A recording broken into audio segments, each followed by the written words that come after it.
पिछले वाले क्वेश्चन में हमने गोलीय संधारित्र के बारे में पढ़ा था तथा उसकी धारिता के लिए सूत्र उत्पन्न किया था। आज हम बेलनाकार संधारित्र की रचना को देखेंगे और उसकी धारिता के लिए सूत्र उत्पन्न करेंगे। कुछ एग्जाम के हिसाब से ये भी क्वेश्चन थोड़ा एमपी है, तो जैसा मैंने लिखा है शॉर्ट टर्म में उसी तरह देखते हैं। तो सबसे पहले हम चित्र देख लेते हैं, जहाँ तक हो सके डायग्राम बना लेना और जहाँ तक हो सके अच्छा ही बनाना डायग्राम। अब इसमें चीज़ें क्या क्या है वो देखते हैं। इस संधारित्र में दो समाक्षीय बेलन होते हैं, जैसे कि डायग्राम में बने हुए हैं। दो समाक्षीय या समान आकार के बेलन होते हैं तथा उनकी त्रिज्याओं में थोड़ा फर्क होता है। एक कम त्रिज्या का बेलन होता है तथा दूसरा बेलन जो होता है वो अधिक त्रिज्या का होता है। अंदर वाले बेलन को हम धन आवेश से जोड़ देते हैं तथा बाहरी वाले बेलन की बाहरी सतह को पृथ्वीकृत कर देते हैं। अंदर वाले सतह के बेलन को हम धन आवेश देते हैं तथा बाहरी बेलन की बाहरी सतह को हम पृथ्वीकृत कर देते हैं तथा दोनों बेलनों के बीच रिक्त स्थान में कुचालक पदार्थ जैसे मोम अभ्रक को भर देते हैं, जिससे कि क्या होता है कि विभव का मान कम हो जाता है और धारिता क्या होती है, बढ़ती है। इसीलिए हम कुचालक पदार्थ का उपयोग करते हैं। अब धारिता के लिए सूत्र क्या क्या निकलेगा ये देखते हैं। अंदर वाला जो बेलन होता है उसकी त्रिज्या हमने ए मानी केंद्र से तथा बाहरी बेलन की त्रिज्या केंद्र से हमने कितनी मानी, बी मानी। बाहरी वाले बेलन को मैं बी नाम दे रहा हूँ, अंदर वाले बेलन को हम कैपिटल ई नाम देते हैं। ठीक है। जब बेलन ए को धन आवेश दिया जाता है तो प्रेरण के द्वारा बेलन बी के अंदर वाली सतह पर ऋण आवेश प्रेरित हो जाता है तथा बेलन ए के विभव को क्या करता है, जो कि कम करता है, जिससे बेलन की धारिता क्या हो जाती है, बढ़ जाती है। माना कि दोनों बेलनों की त्रिज्या क्रमशः कितनी है, ए और बी है तथा माना कि बेलन ए पर एकांक धनावेश की मात्रा कितनी है, लैम्डा है। तब बेलन के मुख्य अक्ष से आर दूरी पर किसी बिंदु पर विद्युत क्षेत्र की तीव्रता कितनी होगी, E equal to 2πε0 k into lambda बटे आर। अब हम इसको डायग्राम से समझते हैं। हम क्या सोचते हैं कि हम ये देखते हैं कि अंदर वाला जो बेलन है उस पर एकांक क्षेत्रफल पर आवेश की मात्रा कितनी है, लैम्डा है। ठीक है। तथा एक आवेश की कल्पना करते हैं कि वो एक क्षेत्र में आर दूरी पर स्थित है केंद्र से, जिससे कि क्या होता है कि उस पर पड़ने वाले विद्युत क्षेत्र का मान कितना होता है, is equal to 1/2πε0 k into lambda बटे आर। अब एकांक धनावेश को सूक्ष्म दूरी डी आर तक ले जाने में किया गया अल्प कार्य कितना होगा, तीव्रता गुणित दूरी।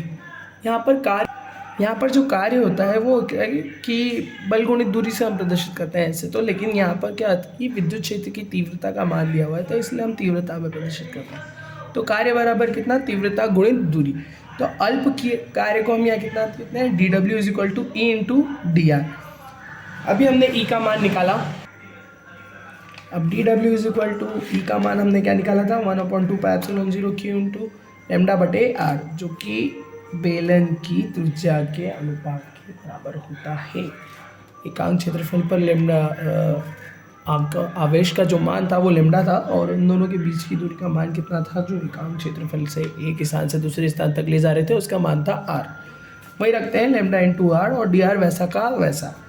अब दोनों बेलनों के मध्य का विभवांतर कितना है, एकांक धनावेश को बी से ए तक ले जाने में किया गया कुल कार्य। अभी तक जो हमने निकाला था वो था क्या, अल्प कार्य एक स्थान से या अल्प दूरी जो में विस्थापन होता है, जो दूरी में जो विस्थापन हुआ उसको पहले ज्ञात किया हमने। अब क्या है कि हम एक स्थान से दूसरे स्थान तक अगर आवेश को ले जा रहे हैं तो उसको एक बिंदु से दूसरे बिंदु तक ले जाने में जो कार्य होगा वो उस अल्प कार्य के योगफल के क्या होगा, बराबर होगा। उस योगफल को हम एक समाकलन की विधि से निकालते हैं, बस उसी को हम देखते हैं यहाँ पर।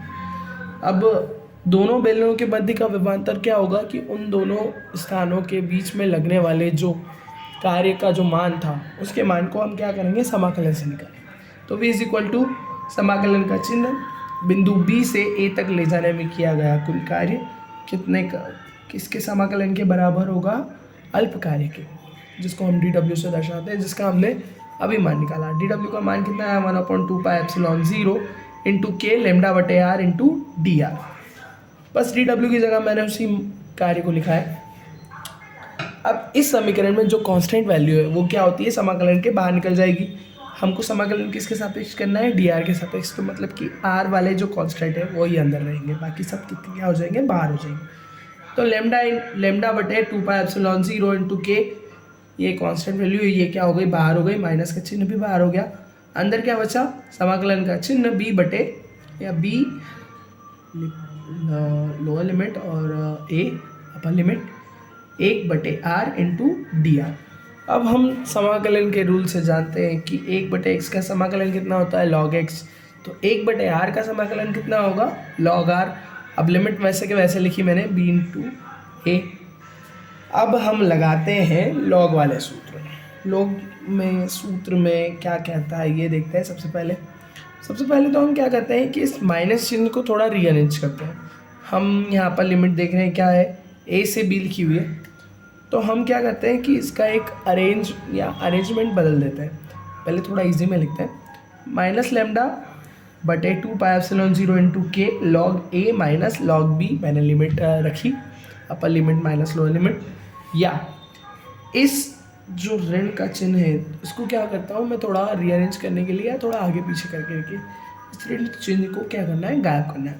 तो उसको क्या करते हैं, v is equal to minus चिन्ह करके ये जो log b लिखा है इसको मैं आगे लिख लेता हूँ और log a को अंदर कर देता हूँ। एक तरह से मैंने माइनस चिन्ह का गुणा कर दिया है, ऐसा समझ लो।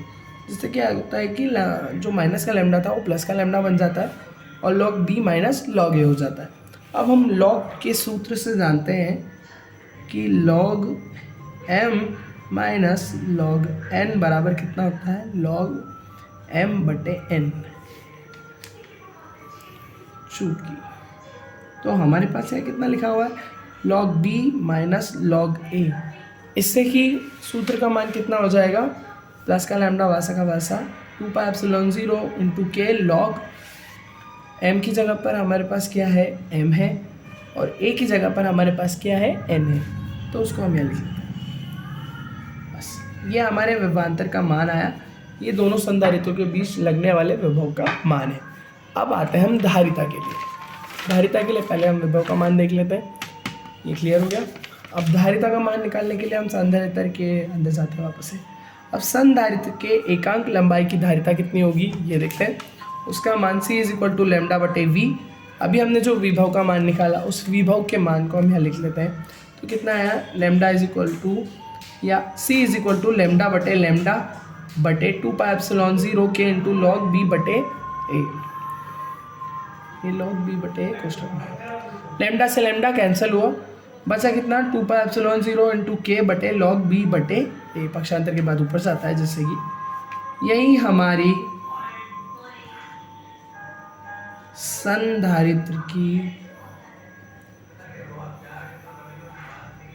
धारिता के लिए सूत्र है। क्वेश्चन यही खत्म होता है आंसर।